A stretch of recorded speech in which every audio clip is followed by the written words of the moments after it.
What is up, fellow sickos? I am Dan Favale coming at you with Mort Jensen of the NBA podcast fame, of Yahoo Sports fame, of Forbes fame, and of OnlyFans celebrity.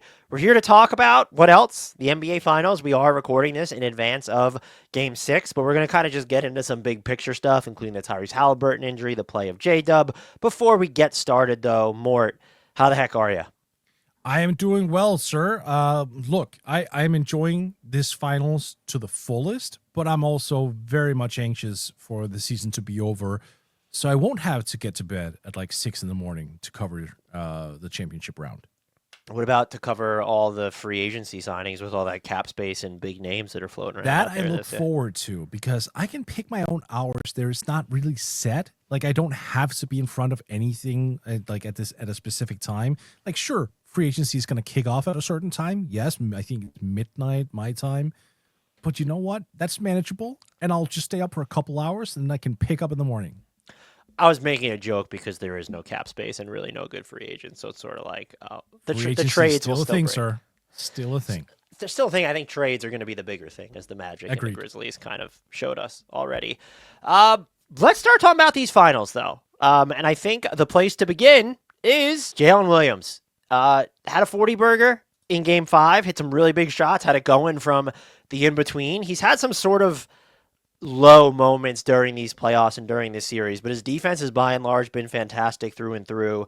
And I know a bunch of people probably feel the same way here, but when he has it going on the same night that Shea does, that's when I sit there and go, this is like the Thunder future. And you could say the same thing with Chet, to where it's if they want to run the tables indefinitely, like if you have J-Dub reaching a level that he did in Game 5 specifically, you as the Oklahoma City Thunder have that feeling of inevitability with like the setup, both in terms of your salaries and your assets, to continue just getting back to this moment. I won't say every year because we know how that's kind of worked over the past 7 years or so, but like you are just always going to be relevant in the thick of things, if not lording over the field. And that's what, like, and again, it was sort of Indy felt like they kind of absorbed a lot of Oklahoma City's best stuff before they were able to, kind of claw back in the second half before then letting go of the rope.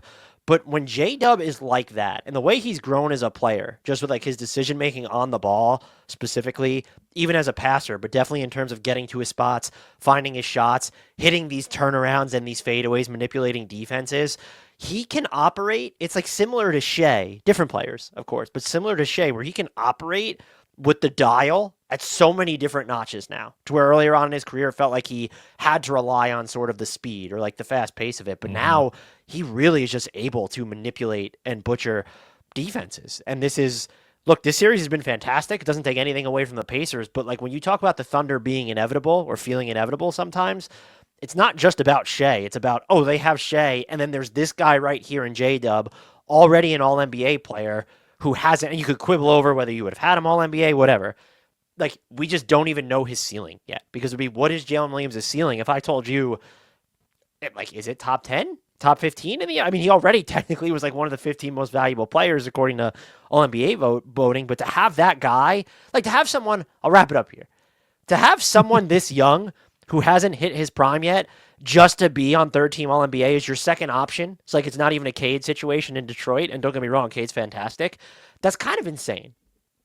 It is. And I also think that for now, at least, we do have the answer to that question. There was a lot of discussion about who is going to be the secondary to Shea. Is it going to be J-Dub? Is it going to be Chet? Like, would it be like the point and the center combination with J-Dub being more of like a connector? No, I think he's answered that question pretty thoroughly. Like, he wants more than just to be a connector. He wants more than that. He wants to be a scorer as well. He wants to be able to dictate terms. He wants to be a guy who can get things done. Like, I do think over the course of regular seasons coming in the future, he will have periods where he's fully content being a connector, someone who gets into the background a little bit more. But when push comes to shove, he's showing us he can actually assert himself and apply himself in a way that we don't necessarily see all the time over the course of the regular season. So for him to become a playoff performer, and I'm fully well aware, rather, that he had struggles earlier in these playoffs. I'm well aware, but this is the biggest stage, and he's responding big time. The Thunder have to be immensely satisfied with what they're seeing from him right now. Yeah, and it's sort of just because I think we've seen it in this series where sometimes I find myself thinking, man, if they could just have a higher volume outside shooter that could crack their playoff rotation. It feels like that's what their offense is missing a lot of the time.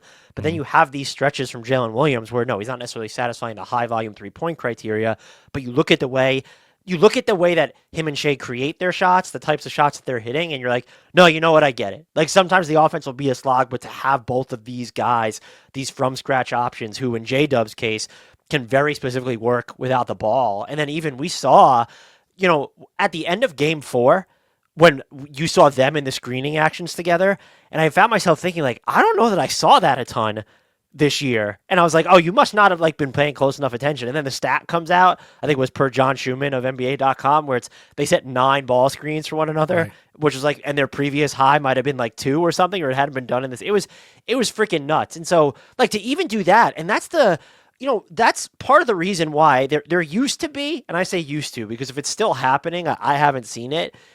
It's interesting because there used to be that debate of, is Chet or J-Dub the Thunder's second most important player? And it's just that discussion, not that it feels laughable now, but it's just very clearly J-Dub when you're looking at all the positional holes that he can fill defensively, to where he received a lot of credit for the way that he played center for so much of that early portion of the regular season, essentially. But then just I wouldn't go as far as to call him a 5-position defender, but he is also basically that, which is absurd. And look, even if he isn't a 5-position defender, you can legitimately ask yourself, is he a 2? Is he a 3? Is he a 4? And the answer would be a resounding yes. To all of it. You can slot him in. And I think that also, this isn't on-court related, but that gives you roster flexibility moving forward. Do you suddenly get a chance to get a superbly talented, clear-cut 2 guard in there? All right, says Jalen Williams, I'll just move to the 3. Oh, all of a sudden you might find a 3-man. All right, Jalen Williams will say, and he'll move to the 4. You can just kind of move him around what you need. You can even play him at the point on occasion, I would argue. So the positional flexibility, as we know, is just so vital in today's league. And he fills up all of that. It does feel like I'm getting way ahead of myself here, but I do think the Thunder are going to win the finals. And I think because of his presence, along with Shea, because of Chet and the depth and all that, I think this is the team that could really break this stretch of non-repeaters. Because imagine Jalen Williams a year from now. He's going to be even better. He's going to have the confidence of having won a title. He's going to have the confidence of knowing, I just made All-NBA. Maybe for the second time in 12 months. Maybe he'll make it one more time at that point. So we're looking at a guy who is literally just scratching the surface of his potential, which is haunting when you consider just the stranglehold that this team could have on the league next year. And I think his final form is kind of the Thunder's final form, to where it's how much better can you feel about the offense when he is running things during those minutes that SGA is on the bench. And I think in previous years, he caught, and just the Thunder in general, caught a lot of flack for how dependent they were on Shea, and you can see them regress to that sometimes still. Mm-hmm. But during the regular season, when he was able to have a Hartenstein or a Holmgren on the floor with him, the Thunder were by and large able to make it work. And during the entire playoffs, Mort, they have a 116.6 offensive rating when J-Dub plays without Shea. That's not upper echelon elite, but it's in the 71st percentile. And so if that's what you're doing, that is kind of and it's stupid to say that's the final form because Shea's always going to be on the floor when it matters most. But it's also you want to be well rested during the regular season, have a bunch of margins of victory that are steep enough so that you can keep your guys from playing too many minutes. Those stints without Shea are a huge part of that. And the fact that you're able to, and now you can go through and say, okay, some of the Grizzly series was a little bit of a farce there. I totally get it. But I think we've just seen improvement, if not year over year, certainly on incremental levels throughout the course of this season, that you can feel good up with Jalen Williams as a lead creator against bench units. If it was ever Shea's in foul trouble, and we need Jay or Shay's injured, a knock on something. We don't ever want that to happen. That's something where I think that he might still be limited, like in that specific area. And that amounts to me saying, oh, he's not the second best player in the NBA. Who could have thunk it? So like, and that's like, I'm not going to rule. I'm not saying he's going to become the second best player in the NBA, but we just can't. You mentioned it. He's still young. He's going to get better. And so I just feel like these are the moments, the games, like when you have Shea and J-Dub go. And like, by the way, we're talking about J-Dub and Shea. What do you have? 31 in game 5. So just another spectacular night from him. But those are the games where you just see it's okay. We have to appreciate what's happening now.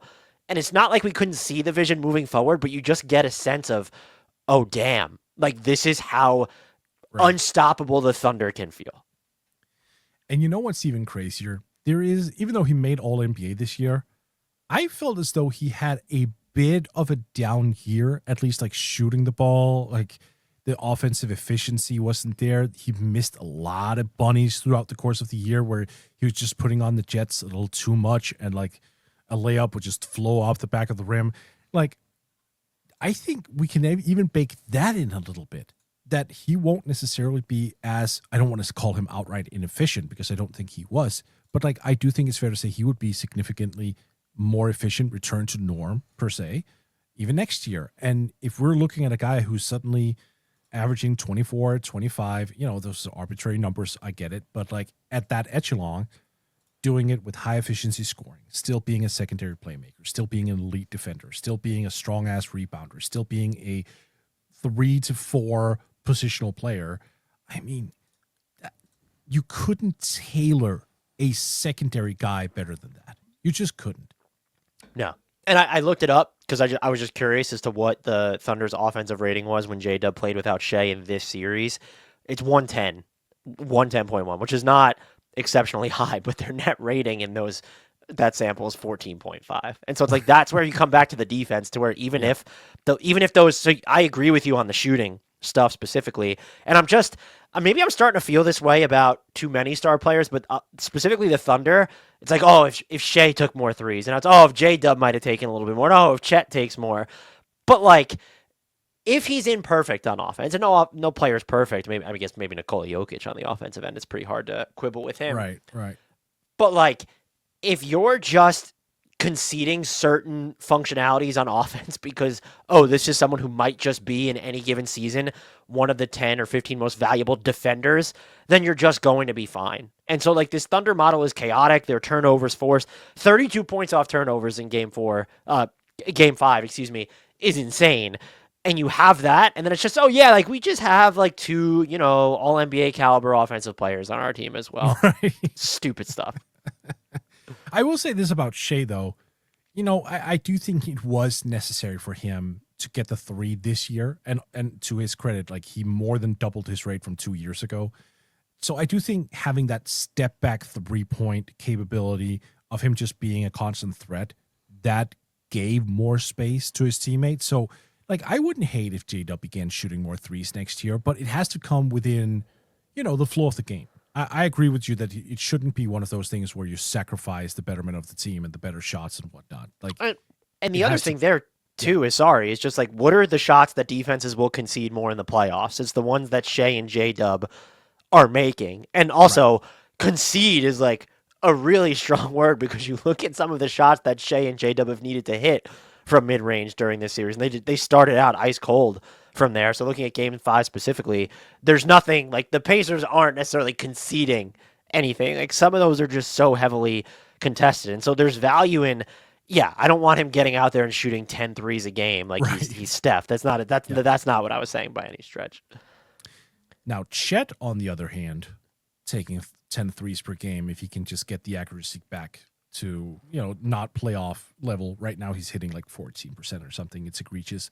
But I do think he has, down the line, the potential to be more high volume. And that would be interesting if Chet could be kind of like the floor spacer, just opening up for those two. Take a big man out of the paint, him being like a constant shooting threat, making sure he clears the court for those two. Good luck. Yeah, it's also the Thunder just were talking about that, and meanwhile, Holmgren, Williams, and Shea are shooting like a combined 31% from three. Basically, they're all under 32% for the finals. Yeah. I mean, so uh, absolutely wild stuff here. Lou Not Dort has saved their asses, though. I will say this. the moon ball, the Lou Dort moon ball. Sometimes I just wonder when he gets it. Sometimes I'm like afraid it's not going to come down. Right.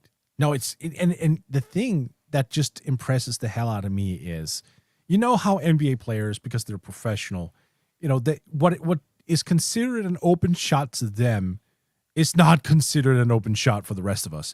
But for him specifically, because he's only 6'3", and he has guys much taller than him closing out on him, so he just has to launch that thing in such an odd angle, and it clears.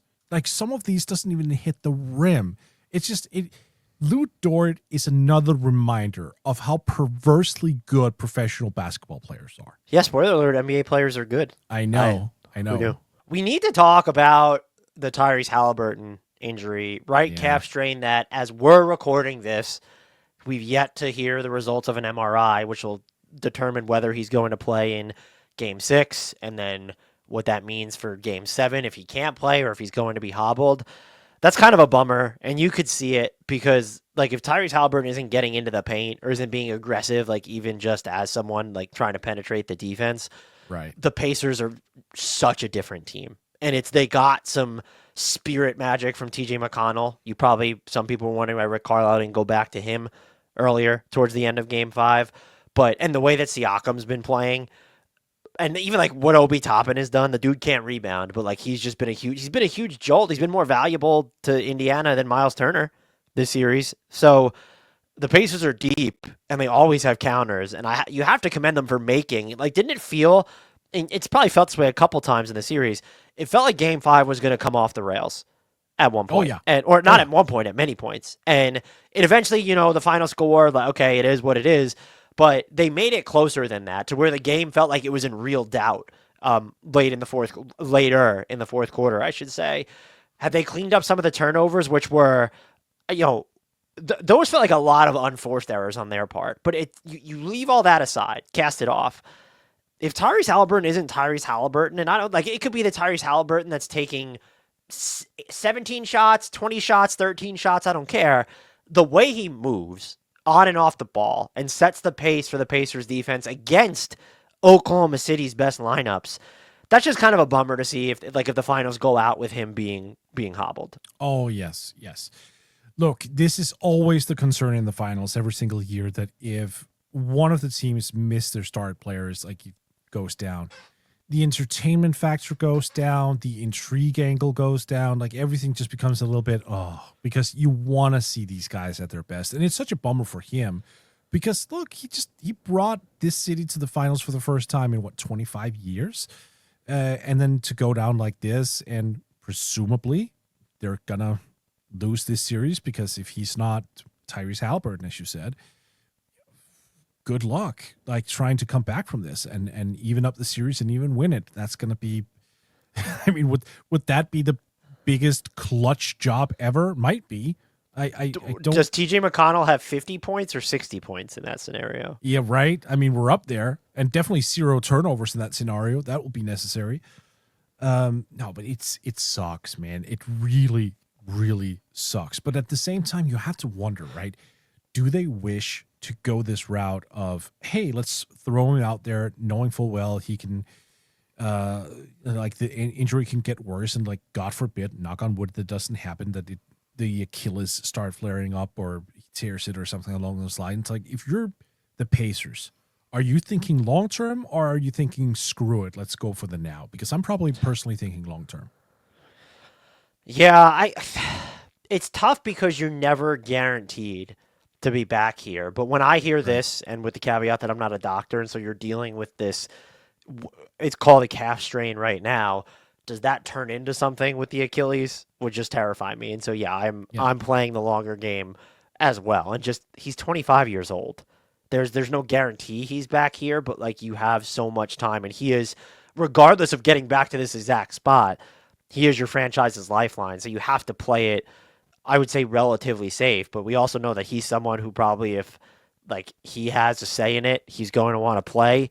Right. And I think any player would. Like, there's no, yeah, I'm good. I'm not going to play in Game 6 of the NBA Finals. Like, no one's going to say that willingly. So it's just really a tough situation. But you also have to ask, like, if he's not even close to 100, like, if he can't move the way we know that he can move, how, like, does he do some damage to the Pacers then? I'm like, I can't wrap my head around the idea of, like, a Pacers product that would be better without Tyrese Haliburton, but if he looks like he did in Game 5, in Game 6, that creates a ton of challenges for them to work around when he is on the floor. It sucks that it's a lower body injury. Like, let's say he had, a bad wrist or an aching elbow or whatever the hell. It's just, something that's upper body related. Yeah, you throw his ass out there and you say, look, just do what you can. It's fine. The fact that it's lower body just has all my alarm bells ringing, and it'd be admirable if you went out there. I'm not going to say otherwise. Of course, I want to see Tyrese Haliburton on the floor, but I mean, if we learn that he's not going to play in Game 6, I'm not going to criticize him. I'm not going to criticize the Pacers. I'm not going to criticize anyone because that is probably the right way to go. Yeah, and it's who's going to fault him for not playing? Like Dumb fans, Dan. A lot of dumb fans. That's incredible to me because if you're at this point, especially when you've already watched him do the things that he's done, for him not to play, I would almost be alarmed because then I'm like, well, fuck, how serious is this actual injury? Right. Yep. Oh, then never underestimate the casual fan who will use any situation to get off some hot takes. So but us sickos will know that this is outside of his control, that this was just bad luck. It sucks though, and it sucks for him. You could tell in the post game presser as well. He was trying to play it cool, but you can sense this bothers him a ton, and why wouldn't it? Of course it does. So. No, this just sucks. This is a bad situation. I hate it. I hate it for him. I hate it for the Pacers because, they had this sort of, team of destiny vibe over them. I want to say, I think that's fair to say. And now suddenly to have, basically the head of the snake not being alive and well, it does take the air out of this series for sure. Yeah, and it's just it sucks because it's been such an enthralling series because it has. I was one of the people that had Thunder in 5, and it's just the Pacers. When you look at how these games are unfolded, the Pacers could be the team that's up 3-2. They, in theory, could have won this series already. So to see it go out like that, but also what I will say about the Pacers and Rick Carlisle and just the things that he's willing to try and the buttons he's willing to push. If Tyrese Haliburton can't play, he's gonna try and gut it out is the phrasing that they might use. And he said, this is him after the game, and it's Tyrese Haliburton. He said he's going to play in Game 6. He's waited for this his whole life, I believe is what he said. But if he's super hobbled, I wouldn't rule out I'd be shocked if the Pacers won this series, but I wouldn't rule out, okay, you're in Indy. All home courts are just generally awesome, but OKC, Indiana. It would have been the same if it was OKC, New York, because Madison Square Garden is, I'm not trying to offend Knicks fans here, but it's been so cool to just hear, there's just, if I was covering the game in the building, I would need earplugs probably to focus because they're just, earth-shatteringly loud. But, they'll be in Indy. You might just get, a special, Obi Toppin didn't have a great offensive game in game, maybe he pops off. Miles Turner's been kind of quiet. I didn't mean to disparage him by saying Obi Toppin's been more valuable, but he's provided more of an offensive jolt for sure. When you're looking at certain those lineups, him next to Siakam has been interesting to see against OKC. I wouldn't rule it out, but it would be I don't know, if Haliburton is not playing, or let's say that they even say it's 50-50, he's a game time decision. How much are the Thunder favored by in that game? 13.5 points, or is that 2? Is it because Indy's home, so maybe it's more 9.5 or something? I'm not a betting expert whatsoever, but it has to be in those in that frame, right? It's tough because it's the road, but yeah, it feels like that's how important he is to this team. They're deep, they're versatile. Siakam is great. Tyrese Haliburton is the engine that just sort of powers everything, even when he's not scoring. And I had actually searched to just see what the conversation, because you were saying that people, and I'm not surprised. I should have just known the discourse on him. Yeah, devolved into just like, and I guess there was something said during one of the ESPN shows about like during the either halftime or post game. I don't know how you watch that game and think that, oh, he wasn't being aggressive enough, rather than, oh, like something's not right. It's not an excuse. You Right. need to, everyone gets lucky to win a title. And it's just like, so I'm not trying to make excuses for him, but I don't know how you watch what happened or how I he think you played. should make an excuse. This is a perfect No, I'm legitimate saying excuse. An excuse in the sense that let's put an asterisk next to the Oklahoma City Thunder is more so what I'm talking about. Okay. I just don't know how you watch the way, like he was, like you could even see it when he was sitting on the bench and they panned to him at one point. And so I hate people. None of the people who are listening to this. I love all of you, probably. But like, I just don't, why is that either the content model or our first thing is to just glom onto this player and think that they're soft or weak or that they're not a superstar because they're injured? Oh my God. Dude, this is just the beginning, because the offseason is about to start, right?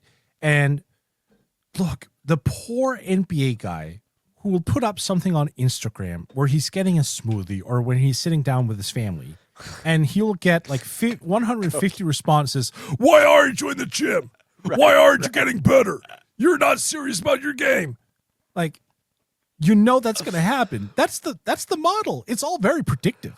I would like to move that you record an entire podcast in that voice. In that which voice, sounds like like Bear Bryant football coach voice. It's kind of like what it sounds like. You're right too, and you know what? I'll even say that probably about myself too. Like, NBA fans need to get off social media. Once we hit like the middle of August, we got to take a break because the discourse gets so bad every single time. Yep. But yeah, I hope he plays, and I hope for some reason he looks fantastic. But this just sucks because it kind of feels like you could have argued that, it feels like if the Thunder would have won and Tyrese Haliburton was healthy, they're up 3-2. They're the Thunder. They've had a great season. The feeling might be that it's over, but if Tyrese Haliburton isn't Tyrese Haliburton, you're going to feel like it's over anyway. Oh, you're fucked. Yeah. So looking ahead specifically to Game 6, what are you looking for or watching for? Yeah. So in Game 5, I thought the Thunder came out with a sense of urgency that we didn't see in Indiana over Games 3 and 4. I think they played a little bit passive in those two games, and here in Game 5, it felt like everything they did, every action they initiated was just sort of sped up. Like, okay, when I listen to podcasts, I never listen to like 1.0 speed. I'm always at like 2.5 or something. That felt like that was what the Thunder did in Game 5. They were like, okay, everything we need to do, we still need to do it in the same manner that we do it. We have to have the same sense of caution and carefulness and whatever. We just have to do it quicker. Like, our execution levels have to be quicker. They have to be more determined. Like, we have to just get from point A to point B in much faster fashion. That I want to see in Game 6. Because if they come out and are just overwhelming you with speed, with athleticism, with shot making, that is the best possible start you can get to what I would call a championship game. That is like you lay the foundation, you show your opponent immediately, we're out for business. And we are locked in, we are in tuned, we are absolutely the kings of this court unless you can prove otherwise. The pacing's a big thing with them, which is also just sort of like, if you don't have Tyrese Haliburton, that probably gets you have TJ McConnell, which I think is sort of a godsend in that respect.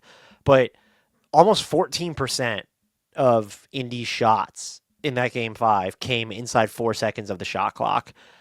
Previously, like for the series, the Thunder have done they've done a good job of making Indy kind of go through the motions of their offense, but it's like, I would argue that share is not going to be that high. It's like forcing Indiana to have to explore more of its offense. Like when you're looking at even not just inside 4 seconds, but inside 7 seconds of the shot clock, it did feel like a lot of the time that the Pacers were just kind of forced into this slog. And some of it sure was probably self-inflicted, but you saw like it was a material change when TJ McConnell was just having that stretch where it felt like, oh, the Pacers might really come back and win this thing again.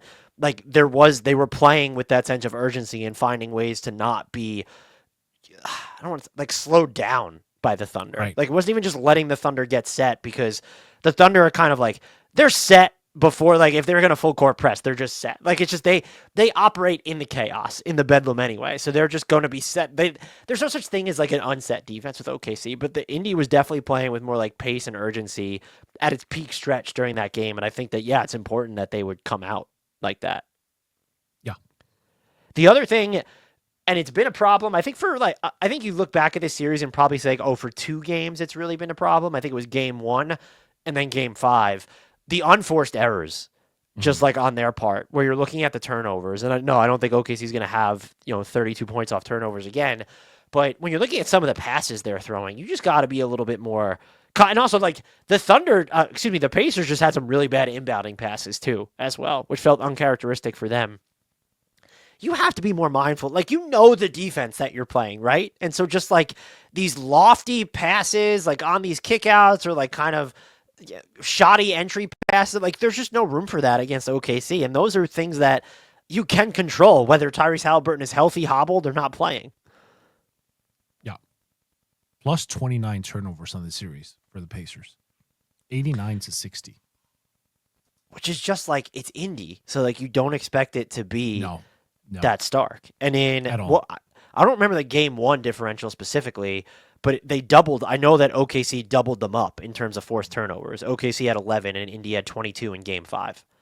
Like that's and I think honestly, when you've kind of been watching these teams too, this hasn't been like I don't remember what we said at the start of the series because that's how my brain works. They live in transition, it feels like, so much of the time. And for so much of this series, it felt like the transition hasn't been there for either team, even when they're playing in transition, where it's just hyper inefficient. And like Indy struggled with that specifically in game 5 is I think they only had their transition frequency was for them very low. And then they just weren't particularly efficient in there. They like, what did they end up with? Their rating in, I don't like 66.7 off of live rebounds was their transition rating in game 5. That's like, not Indy-esque. And then they're all transition plays per 100 plays. They averaged 80 points per 100 plays in transition. So the sample was like, I guess small. I think I saw somewhere that they only had 25, it was fewer. It was something like just absurdly low. Right. So you have to factor that in too.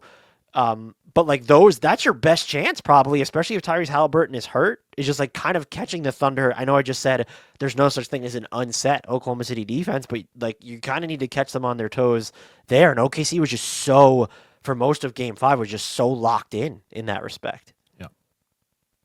You have anything else that you're looking for? Any players that we should be keeping? I mean, the McConnell McConnell thing is interesting, especially if Tyrese Haliburton's going to be banged up. Yes. The guy who should play less, if memory serves, right?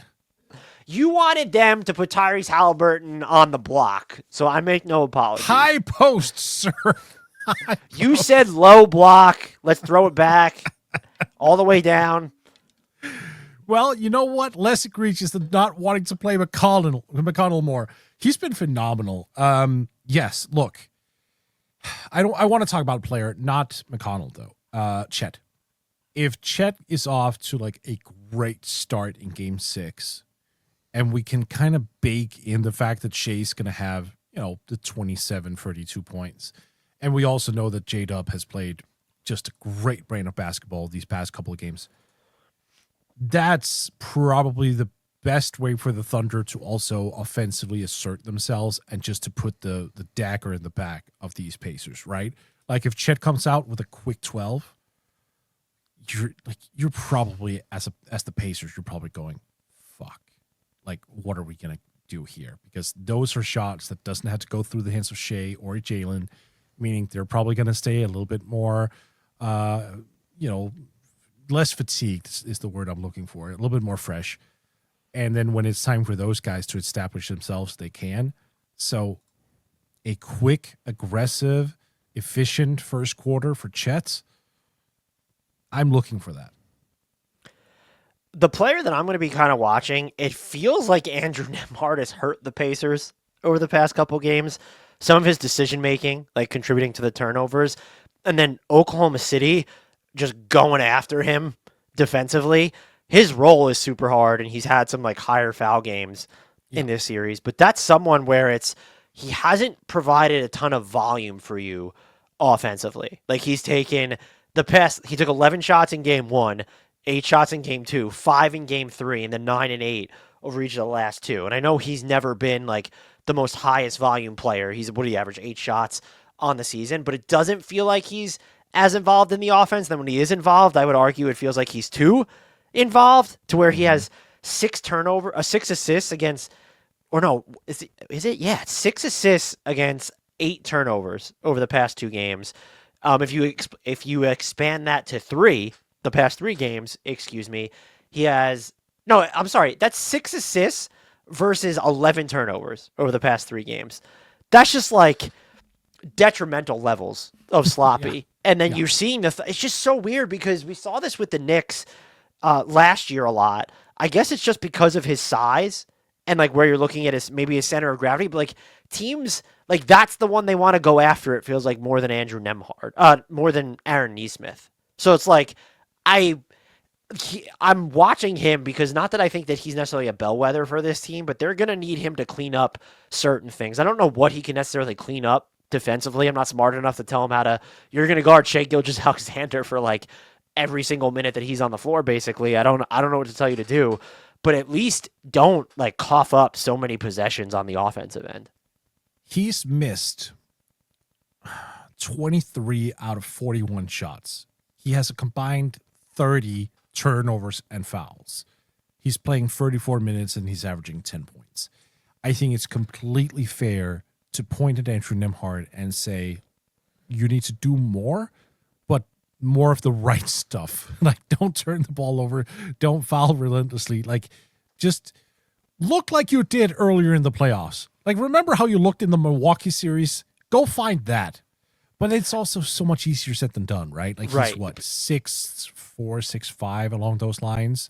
And he's got, like, the jump shot, he doesn't get a great elevation on it, so he has to be very open to get it off, especially against this defense. Like, what I would like for him to do a little bit more is just get into not like the deep paint. I thought you were going to say not the deep post and back up and like no, but I want him to snake the pick and roll a little bit more, get to like the foul line area, because that's a shot he can get off at all times and the shot I would trust. And also it's a good place to see how the defense reacts. Like, are they going to collapse? Like, I don't know why they would because it's Andrew Nembhard, but still, like, if they do, I do trust his playmaking to a point where he'll swing it into the corners. So, yes, more from him, please. I wouldn't hate that either. I'm willing to forgive kind of the fouls on the defensive end, just again because of the Shai of it all, and the fact that I think he committed 2 shooting fouls on Shai in Game 5. Honestly, like, to me, that was like, you know what? That's not bad. Like, 2 shooting fouls, and you're going to spend like 50 possessions or whatever regarding Shai.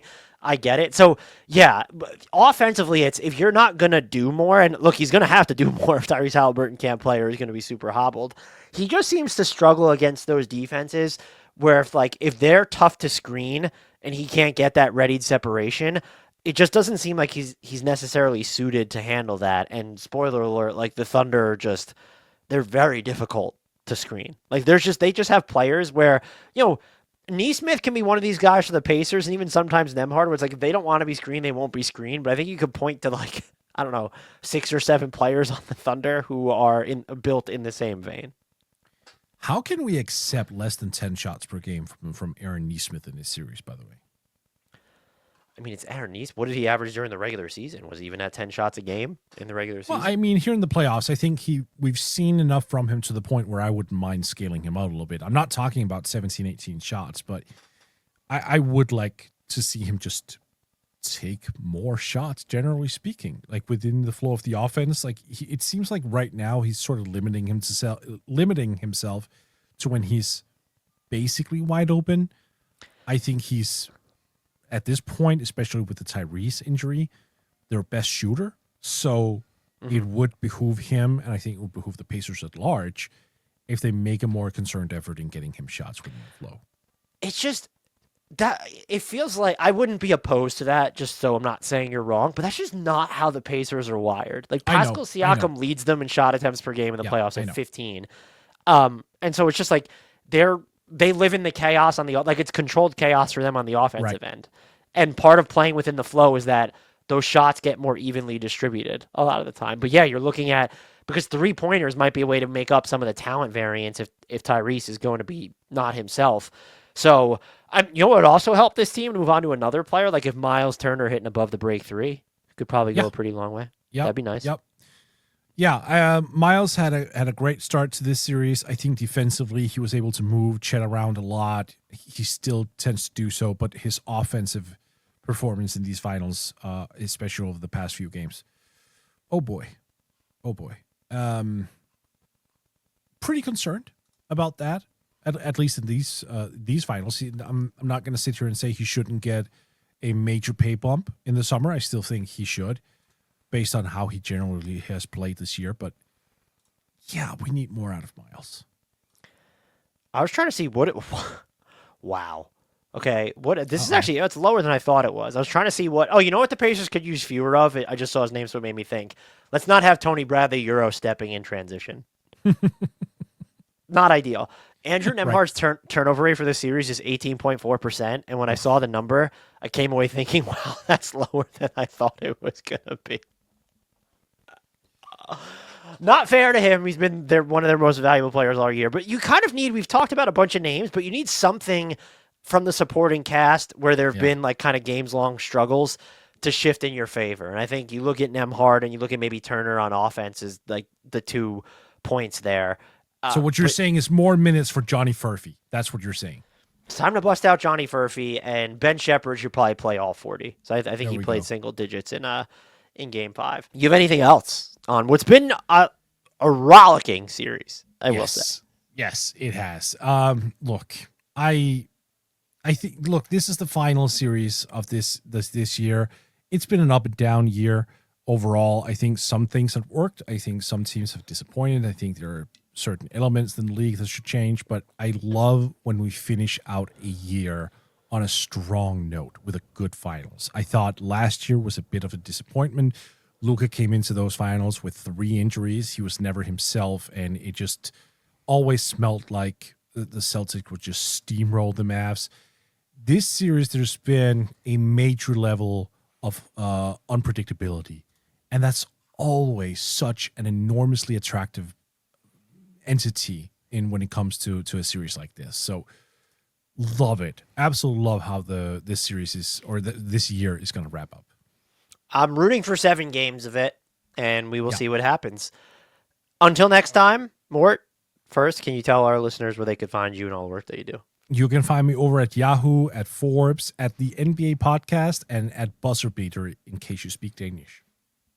Until next time, and as always, I leave you with a shout out to the one, the only, the indelible, the player that it's not legal, but they should sign him and put him on the roster anyway just so he gets a championship ring, Mr. Frank Ntilikina.